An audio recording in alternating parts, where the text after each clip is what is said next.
ಇದ್ರೊಳಗ 1986ನೇ ಇಸ್ವಿ 76ನೇ ಇಸ್ವಿ ಬಾಗಲಕೋಟೆಯಲ್ಲಿ ಕಿಲ್ಲಾದ್ರೊಳಗೆ ಕೋಟೆ ಹತ್ರ ಒಂದು ರಾಘವೇಂದ್ರ ಸ್ವಾಮಿಗಳ ಮಠ ಸ್ಥಾಪನೆ ಆಯಿತು. ಅಲ್ಲಿ ಒಬ್ಬ ವ್ಯಕ್ತಿ ಇದ್ರು, ಪ್ರಭಾಕರ್ ಜೋಶಿ ಅಂತ. ಅವರು ಪೊಲೀಸ್ ಡಿಪಾರ್ಟ್ಮೆಂಟ್.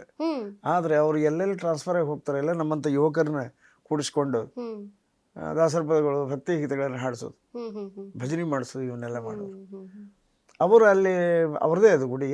ಹಿಂಗಾಗಿ ನನಗೆ ಒಂದ್ಸಾರಿ ಅಂದ್ರೆ ಅವು ಸಿನಿಮಾದ ಹಾಡಿನಾಗ ಏನದನು ಅದು ಬೇಡ, ದಾಸರ ಪದಗಳನ್ನು ಹಾಡು, ಎಂಥ ಧ್ವನಿ ಕೊಟ್ಟಾನ ದೇವರು ಅಂತ ಹಿಂಗೆಲ್ಲ ಪ್ರೇರೇಪಣೆ ಮಾಡಿದ್ವಿ.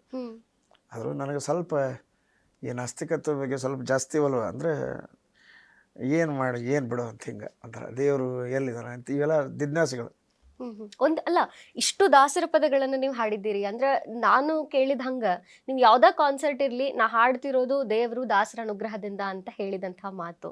ಆದ್ರೆ ಒಂದು ಕಾಲದೊಳಗೆ ನಿಮಗೂ ಇತ್ತ ಇಂಥ ನಾಸ್ತಿಕತೆ ಕಾಡಿತ್ತ ಅನ್ನೋ? ಯಾಕಂದ್ರೆ ದೇವರ ಅಸ್ತಿತ್ವದ ಬಗ್ಗೆ ಗೊತ್ತಾಗುವವರೆಗೂ ಎಲ್ಲ ವ್ಯಕ್ತಿಗಳು ನಾಸ್ತಿಕರೇ ನಾನು ಕೇಳಿದ್ರು ನನ್ನ ದೃಷ್ಟಿಯಿಂದ.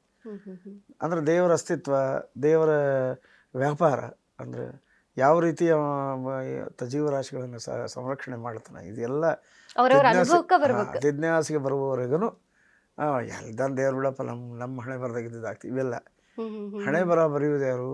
ಭಗವಂತ ಬರೆಯೋದು. ಅವನ ಬಗ್ಗೆ ತಿಳ್ಕೊಬೇಕು ಅನ್ನೋ ಜಿಜ್ಞಾಸೆ ಏನು, ಅದು ವಾತಾವರಣ ನಿರ್ಮಾಣ ಆಗ್ಬೇಕು.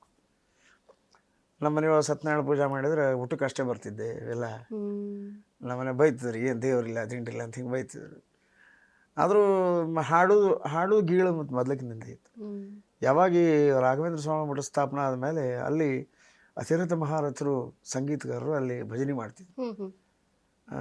ನಮ್ಮ ವಿದ್ಯಾಗುರುಗಳು ಮುಕುಂದ್ ಗೋರೆ ಅವರು, ಆಮೇಲೆ ಬಡಗೇರ್ ಮಾಸ್ತರು, ಆಮೇಲೆ ಪ್ರಭಾಕರ್ ಜೋಶಿ, ಎಸ್.ಕೆ. ದೇಶಪಾಂಡೆ, ಬಿಜಯ ಕುಲಕರ್ಣಿ ಅಂತೂ ಭೀಮಸೇನ್ ಜೋಶಿ ಅವ್ರ ಜೊತೆ ಈ ಅಮೇಚೂರ್ ನಾಟಕಗಳನ್ನು ಮಾಡಿದವರು, ನಾಟಕಗಳಲ್ಲಿ ಹಾಡಿದವರು. ಹಿಂಗಾಗಿ ಆ ವಾತಾವರಣ ಇದ್ದಾಗ ಅವರು ಬಹಳ ಪ್ರಭಾವಿತರಾಗಿ ಹಾಡೋರು. ಅಂದ್ರೆ ಅವರ ಹಾಡು ನನ್ನ ಮೇಲೆ ತುಂಬ ಪ್ರಭಾವ ಬರ್ತಾ ಇದ್ದು, ನಾನು ಹಾಡ್ಬೇಕು ಈ ರೀತಿ. ಅವಾಗ ಒಂದು ಕಲ್ತದ ಹಾಡು ಗಜವದನ ಬೇಡವೆ, ಅದು ಒಂದು ಹಾಡು ನನಗೆ ಬಂತು. ಅದು ಆದಮೇಲೆ ಅದು ಬರ್ಲಿಕ್ಕೆ ಹತ್ತ ಮೇಲೆ ನನಗೆ ಭಾಳ ಇಂಟ್ರೆಸ್ಟ್ ಬರ್ಲಿಕ್ಕೆ ಹತ್ತು. ಎಲ್ಲ ಕಲಿಬೇಕು, ನಾನು ಕಲಿಬೇಕು.